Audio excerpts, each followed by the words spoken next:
Craving sa tortang talong pero tinatamad mag-ihaw ng talong? Gawin nyo ito guys. Napaka-easy lang at napakadali lang pala gumawa ng tortang talong. Una, pinirito ko muna yung 2 pirasong talong lang. Ay, 3 pirasong talong yan.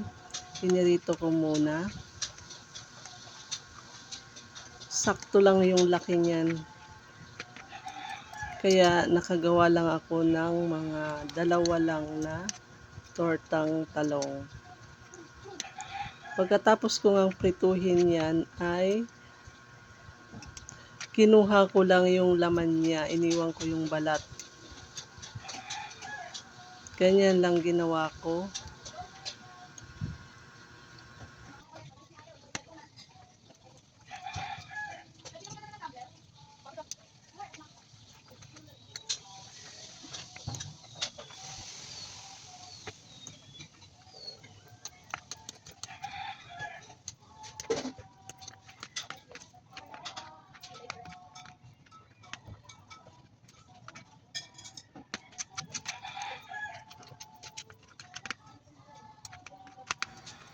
Pagkatapos ng makuha lahat ng laman ng talong ay pipinuhin lang yan.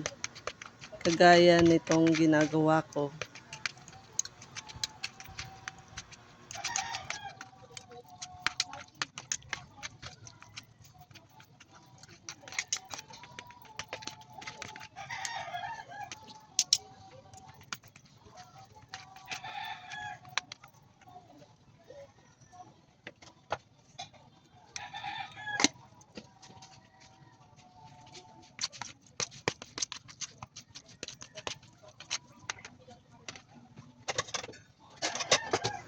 Sunod naman na gagawin natin ay yung itlog, yung butter ng itlog. Naglagay lang ako ng asin, paminta at pampalasa. Tapos nilagyan ko siya ng konting harina lang para pampabuo lang doon sa torta para hindi siya maghiwa-hiwalay.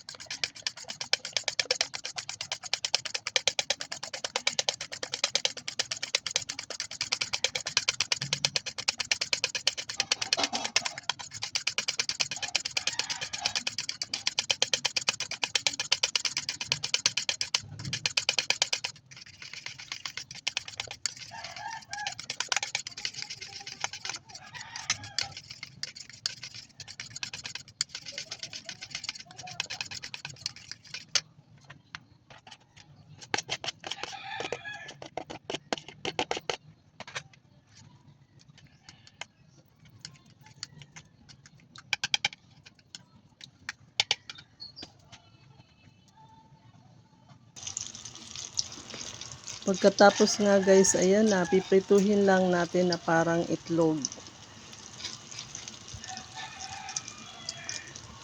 Ganun lang pala kasimple guys, hindi na ako mahihirapan ngayon pag gusto kong kumain ng tortang talong.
Ayan na siya guys, luto na, nakagawa ako ng 2